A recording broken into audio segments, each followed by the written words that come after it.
ఓం శ్రీ వరలక్ష్మీదేవ్యై నమః. ముందుగా చేతిలో కొద్దిగా అక్షింతలు పట్టుకొని ఓం ఘం ఘం ఘం గణపతియే నమః అని ప్రథమ పూజ్యులైనటువంటి గణపతిని స్మరించుకొని శ్రద్ధగా ఈ వ్రతకథను వినండి. వరలక్ష్మీదేవి వ్రతకథ. సకల మునిగణంబులతో కూడి రమ్యమైనటువంటి కైలాస పర్వత శిఖరంబున నానా విధంబులగు మనులు చెక్కినదియు పాటలములు, అశోకములు, శురపొన్నలు, ఖర్జూరములు, పొగడలు మొదలగు పెక్కు వృక్షములతో కూడినదనై కుబేరుడు, వరుణుడు, ఇంద్రుడు మొదలగు దిక్పాలకులను, నారదుడు, అగస్త్యుడు, వాల్మీకి, పరాశర మొదలగు ఋషులకు నాటపట్టయండు కల్పవృక్షము చేరువ రత్నమయమైనటువంటి సింహాసమునందు నింపుగా కూర్చుండియున్నటువంటి జనులందరకు సుఖములు కలిగించిన వాడైనటువంటి శంకరుని చూచి పార్వతీదేవి ఇలా అడుగుతుంది. సకల లోకంబుల్లో కల సకల భూతములందు దయగలిగినటువంటి యోగనాథ, రహస్యమయ పావనమైనటువంటి ఒక శుభవ్రతమును నాకు తెలుపుము అని లోకములు మేలు కోరినదై అడిగెను. అంతటా ఈశ్వరుడు పార్వతీదేవితో ఇట్లనియు, వ్రతములలోకెల్లా ఉత్తమమైనటువంటి వ్రతము ఒకటి ఉన్నది. అది సకల సంపదలకు మూలమైనది. శీఘ్రముగానే పుత్ర పౌత్రులను ఒసగునది. ఈ పావన వ్రతము వరలక్ష్మీ వ్రతమును పేరుతో పిలుస్తారు. వెంటనే పార్వతీదేవి, పరమేశ్వర, ఈ వ్రతము చేస్తే ఎలాంటి నియమాలు పాటించాలి? ముందు ఎవరైనా ఈ వ్రతాన్ని ఆచరించారా? ఆచరించిన వాళ్ళు ఎటువంటి ఫలితాలు పొందారో చెప్పండి అని పార్వతీదేవి శివునితో చెప్పాను. ఈ కథను శౌనకాది మహామునులకు సూత పౌరాణికుడు చెప్పాడు. స్త్రీలకు వరలక్ష్మీ వ్రత సౌభాగ్యాన్ని కలుగచేస్తుంది.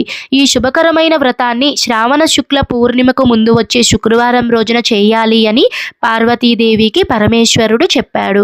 ఓ పార్వతి, వరలక్ష్మీ వ్రత కథను చెప్తాను, శ్రద్ధగా విను. మగధ దేశంలో కుండినంబనే పట్టణములో చారుమతి అనే బ్రాహ్మణ స్త్రీ ఉండేది. ఆమె భర్తనే దైవంగా భావించుకునేది. ప్రతిరోజు తెల్లవారుజామునే నిద్రలేచి స్నానాదులు పూర్తి చేసుకొని భర్తను పూలతో పూజించేది. అనంతరం అత్తమామలకు సేవిస్తూ ఇరుగు పొరుగు వారితో స్నేహంగా ఉంటూ జీవనం సాగించేది.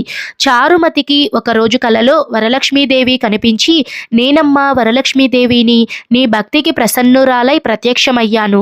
శ్రావణ మాసంలో శుక్ల పూర్ణిమకు ముందుగా వచ్చే శుక్రవారం రోజున నన్ను భక్తితో సేవిస్తే నీ కోరికలు నెరవేరుస్తాను అని చెప్పింది. చారుమతి ఆనందంగా భక్తిభావంతో వరలక్ష్మీదేవికి ప్రదక్షిణ నమస్కారాలు చేసి, నమస్తే సర్వలోకానాం జనన్యే పుణ్యమూర్తయే శరణ్యే త్రిజగద్వంద్యే విష్ణు వక్షస్థలాలయే. ఓ జగన్మాత, నీ దయ వలన ప్రజలు ధనధాన్య సంపన్నులు అవుతారు, విద్యావంశులై సకల శుభాలు అందుకుంటారు. నేను గత జన్మలో చేసిన పుణ్యఫలంగా నీ దర్శన భాగ్యం కలిగింది. ఇక నా జన్మ ధన్యమైంది అంది కలలోనే. చారుమతి భక్తికి వరలక్ష్మీదేవి మెచ్చి అనేక వరాలు అనుగ్రహించి అంతర్ధానమైంది. చారుమతి నిద్ర నుంచి లేవగానే తనకు వరలక్ష్మీదేవి ప్రత్యక్షమై వరాలు ఇచ్చిన విషయం గుర్తు వచ్చింది. కలలో తనకు వరలక్ష్మీదేవి చెప్పిన విషయాలను అత్తమామలకు, ఇరుగు పొరుగు వారితోనూ చెప్పింది. శ్రావణ మాసం రాగానే వరలక్ష్మీ వ్రతం సాంప్రదాయబద్ధంగా చేద్దామని చెప్పింది. చారుమతి చెప్పినటువంటి స్త్రీలు శ్రావణ మాసం కోసం ఎదురు చూస్తున్నారు. కొంతకాలం తర్వాత వీరు ఎదురు చూస్తున్నటువంటి శ్రావణ మాసం రానే వచ్చింది. ఈ నెలలో పూర్ణిమకు ముందు వచ్చే శుక్రవారాన్ని వరలక్ష్మీదేవి చెప్పిన రోజుగా భావించారు. ఈ రోజు తెల్లవారుజాముని లేచి స్నానాది కార్యక్రమాలు పూర్తి చేశారు. కొత్త దుస్తులు కట్టుకున్నారు. పూజ గదిలో పీట వేసి దానిపై బియ్యం పోశారు. అందులో కలశం ఏర్పాటు చేసి వరలక్ష్మీదేవిని ఆవాహనం చేశారు. ఆ రోజు సాయంత్రం చారుమతి తోటి స్త్రీలతో కలిసి పద్మాసనే పద్మకరే సర్వలోకైక పూజితే నారాయణి ప్రియే సుప్రీత భవ సర్వదా అని ధ్యానించి వరలక్ష్మీదేవిని ఆవాహనం చేసింది. షోడశోపచార పూజలు పూర్తి చేసి 9 సూత్రాలున్నటువంటి పసుపు దారాలను ధరించింది. పలు రకాల భక్ష్య భోజనాలు వరలక్ష్మీదేవికి నివేదించి ప్రదక్షిణలు చేసింది. ఇలా మొదటి ప్రదక్షిణ పూర్తి కాగానే ఆ స్త్రీలందరి కాళ్ళల్లో గల్లు గల్లు అనే శబ్దం వినిపించింది. ఆ స్త్రీలందరూ ఆశ్చర్యంగా తమ కాళ్ళ వైపు చూసుకున్నారు. వారి కాళ్లకు గజ్జలున్నాయి. ఇది వరలక్ష్మీదేవి కటాక్షమని చారుమతి మిగిలిన స్త్రీలందరూ కూడా చాలా సంతోషించారు. రెండవ ప్రదక్షిణ చేయగానే వాళ్ళ చేతులకు నవరత్నాలు పొదిగిన బంగారు ఆభరణాలు వచ్చాయి. మూడవ ప్రదక్షిణ చేయగానే వారికి సర్వాలంకారాలు అమరాయి. చారుమతి ఇల్లు మొత్తం బంగారం, ఉగర వాహనాలతో సౌభాగ్యంతో నిండిపోయింది. వ్రతంలో పాల్గొన్న స్త్రీలను తీసుకుపోవడానికి గుర్రాలు, ఏనుగులు, రథాలు వచ్చి చారుమతి ఇంటి వద్ద నిలిచాయి. తమ చేత శాస్త్ర ప్రకారం వ్రతం చేయించిన బ్రాహ్మణోత్తముని గంధం, పుష్పాలతో పూజించారు. దక్షిణ తాంబూలాలు, 12 భక్ష్యములు వాయినం ఇచ్చి ఆశీర్వాదం పొందారు.